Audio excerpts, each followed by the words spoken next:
So very good afternoon to all of you. I am Revathi Srinivasan, Director and Principal of the Singhania Group. And I'd like to share some experiences of mine. A lot of it has been talked about in the morning, and it's nice that we saw the dance. And I was just watching the faces of all of you, because that's how I'm going to connect my talk today. I was trying to watch the expressions, the twinkle in your eye, the smile, and a kind of a cheer that came despite a very heavy lunch. So if we could connect and bring to our classrooms that joy, that curiosity, that smile, and that pep up, not just after the lunch, but even early morning, I think we are great as a school and as teachers. So that's how I'd like to begin. I begin with this. So this presentation of mine is talking about happy schooling. Thank you, Mr. Vincent, for inviting, and Dr. Joseph for having put up this word. He's been chasing me and saying, one day you have to talk about this. And as always, I was traveling, and I returned yesterday, and then I had to do up this. So it's a very small presentation. I'm trying to finish off as quickly as I can, but get you the concept right. So this is what it is, making learning fun, and for that we need to have a very happy schooling. This is how a happy classroom will begin with. It'll begin with happy teachers. If teachers aren't happy, then you cannot have a happy classroom. So what makes a classroom happy? People, place, and process. These are the three things that needs to be in place in order to get the whole schooling environment a happy learning environment. So you have happy teachers, they groom healthy minds as well. This is what we were talking in the morning, and I think Mr. Shashi Tharoor was touching on these aspects. The way forward is, what can we do, what is our current system, and what would be an ideal system. And as principals, I'm sure each one of us have got a clear vision for what our schools should be like and what the vision or the future for education should be like. However, there are constraints, there are restrictions, there are problems, there are challenges. And how do we go about with it? If I were to see what we have completely outside our control is the board that we are affiliated to, the quality of human resources, the societal mindset, the government regulations, parental involvement or over-involvement, either way. And what are the acceptability issues will come out of what is within the locus of your control. And what is in your control? The assessments, the content, the teacher initiatives, the teacher training, each of that, and how do you create a learning environment in school? That's completely under your control. So in short, one word, pedagogy. There will be acceptability issues. You have to define what is your time frame. If you can say within 5 years we'll attend this, then it's possible. So an ideal system is what each one of us is aiming at, and that's where we're going to go. But the bottom line is pedagogy is central, revolutionizing, and that's the only thing that can change the constitutional, the whole educational setup. And if I were to see that, if you see the current curriculum that's come out from the board, from the council, it's so beautiful, it's so robust. It sort of covers all that, what we wish that education should have. And let's not keep value education, life skills, all as standalone subjects. None of them are standalone. It has to be a part of the curriculum. So these are the learning outcomes that we possibly will and should be looking at. Listening to the children's voices. What is it that's going to give them the excitement? We saw the Ghumar dance, we saw the Chari dance, and the hall was almost half empty. Suddenly people heard the music and came in. We had people tapping, we had people clapping. So that's what made everything come alive, okay? And the kids who performed so gracefully were also very happy because they were doing something in front of such an august audience. It's important to understand that children are not prepared for a cognitive overdose. So we have to think in terms of Every child thinking, how do I get out of a survival mode? That's why learning does not happen. So let's look into that. What should we do with our education? Cause disruptions. If they're thinking in a one line of way, or we're towing the beaten track, let's make a new path completely. That's what's going to lead to innovations. Curiosity, communications, creativity to be kept alive, and real world learning. I was asked the other day to talk about sex education in schools, and I said there's nothing called sex education. There's only something called education. And that must include respect for oneself and respect for others, be whatever gender it is. And if that comes in, I think we have done a good job on sex education, because that's what we want our children in our classrooms today to be: healthy individuals able to respect everybody in life. Similarly, we keep talking about good touch, bad touch. There's nothing called good touch and bad touch according to me. There's something called touch. If you feel repulsive, it's a bad touch. If it's okay, you feel it's fatherly, affectionate, it is a good touch. So children must learn to be intuitive, to be able to understand intentions, be able to stand up for themselves and be courageous, because they have to be resilient. They cannot be soft, very, very soft, and keep going back to the parents for everything. So that's what our aim should be, that we give them real world learning. Reading is important, which is what is lacking today. And what kind of reading? Not textbooks, not just storybooks, but books of all kinds, so that they're able to connect their learning in school to other subjects as well. Skill set development is important, and right attitudes towards life. So these are the 4 cushions, according to me, of learning. The first, I would start with living skills. Living skills will lead to experiential learning, aesthetic living, and academic learning. What are living skills?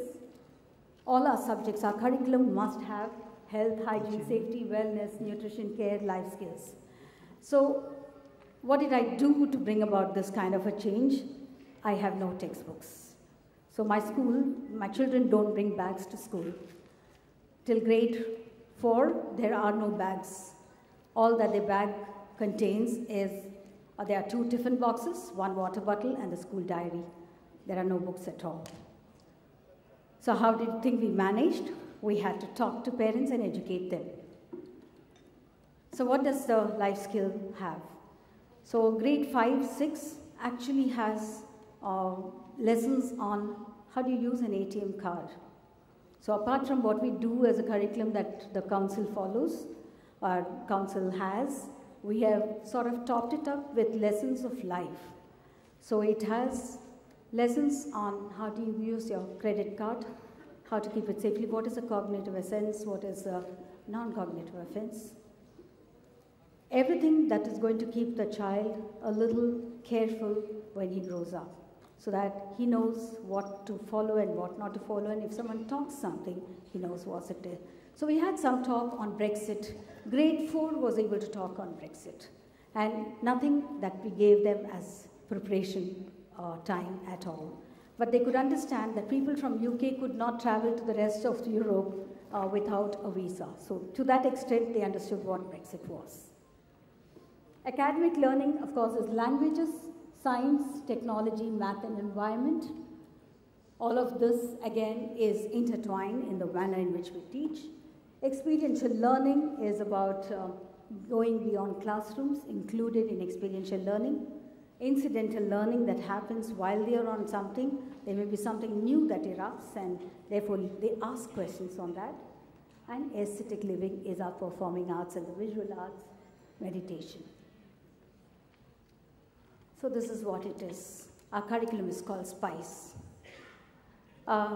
This is a case study. This has been a case study in IIM Ahmedabad for 4 years, and it was taken up as an innovative methodology that sort of aided creativity. There were some studies conducted by IIM Ahmedabad, and they concluded that this methodology helps children to have not a silo-based way of looking at subjects, but an integrated approach. Nothing that I would claim, because I have not walked the path alone. My journey has been with my teachers, with children, with parents.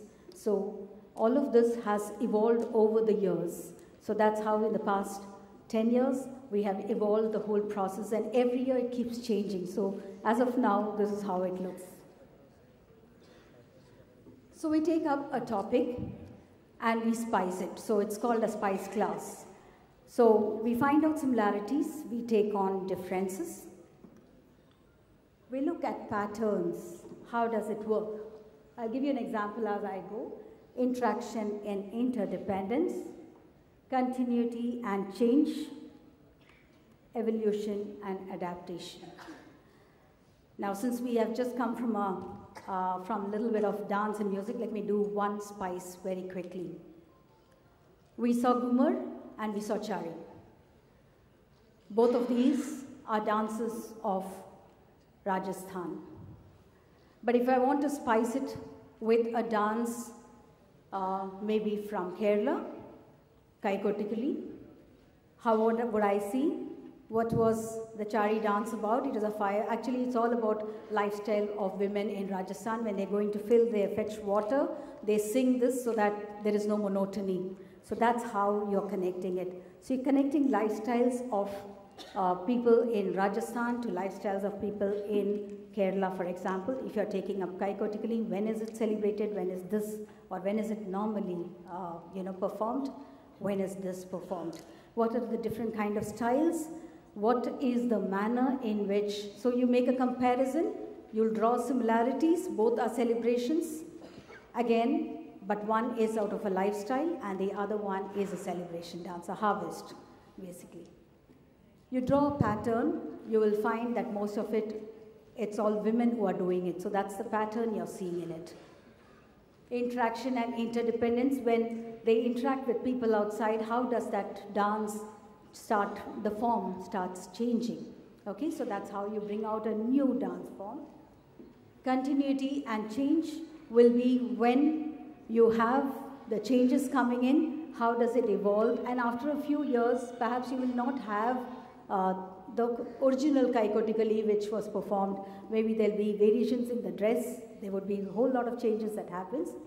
And we talk in terms of evolution, how did it come in and how has the adaptation taken place. If I want to draw a parallel with something that we had as lunch, let me tell you, we take Rajasthani Thali as a lesson. Now Rajasthani Thali is compared to something else, maybe a North Indian Thali, Punjabi Thali, and then you draw differences as to why, or a South Indian Thali, let me take that. You say why people eat rice there, so alluvial soil, this is grown here, that is grown there. You talk about the geography, you talk about the history, you talk about the language skills, and you connect it to each of these with what is in Rajasthan. So the methodology that we have to use for the children is first have them perform, so it's performing arts as well. So they get interested, so they start reading about it. When they get reading, they collect data, they research on that. They have their own storyboards that come in.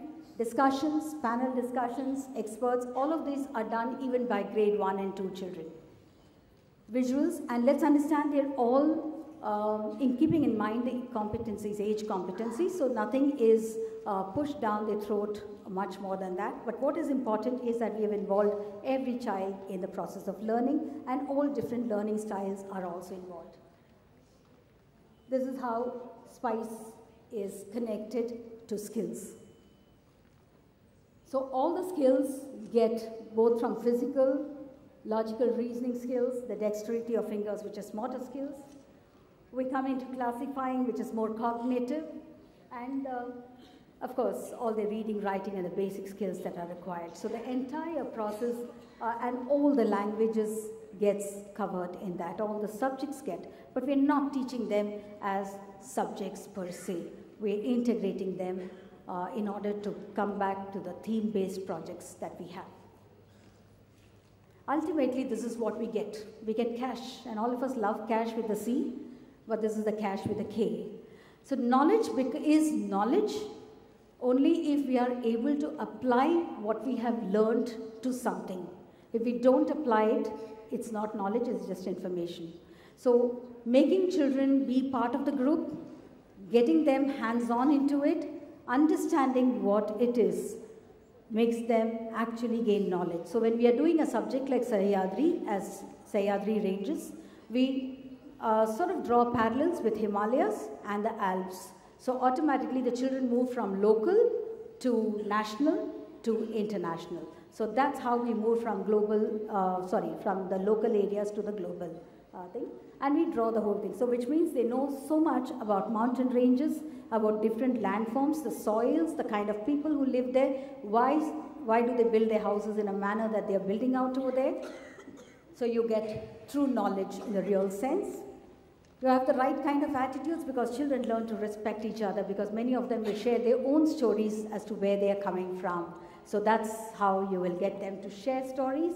Skills that will be developed is because they are sitting in groups and doing it. First of all, collaboration happens, and children who are better in understanding and grasping always help the ones who are not quick in understanding. And because there's performing art as well as visual arts combined in it, there is a very natural tendency for children to get involved in the whole learning process. We don't have examinations, so it's very easy for the children to be able to write up their worksheet and be able to, and the teacher can assess whether the child has understood the concept or not. And of course, I am trying to link that to cash as such. So the psychomotor domain, to the cognitive domain, to the affective domain. All these three domains are covered. So when we are wanting to see from the point of view of Bloom's taxonomy also, we are touching on this. So it goes to say that everything that we are doing in our classrooms must have relevance to the children. While it is very important for us to believe, I have a school which is very large, and we have 6,500 children. And all of them are in the school at the same time, of which 20% of the children are first-generation learners. Parents literally are in the local language. Anguta chap, absolutely unread. So it's very important for us to bring all the children and look at them the same way, give them opportunities of learning that will help them to really be just as confident as anyone else. Ultimately, we want our children, and all of these activities are also combined with reaching out activities, because we have a lot of Adivasi schools, children who come to our school, and our children in grade 4, 5, 6, 7 and 8 teach computers, yoga and languages to them. So we give them that experience so that we want the children to be able to fit into society and feel that just as much as they would want to have learning, everyone else should also learn. So that's what we would like to be. We want our schools to be happy schools, but I've really seen this working well, and therefore I thought this was a nice opportunity for me to share. Thank you very much for giving me this.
You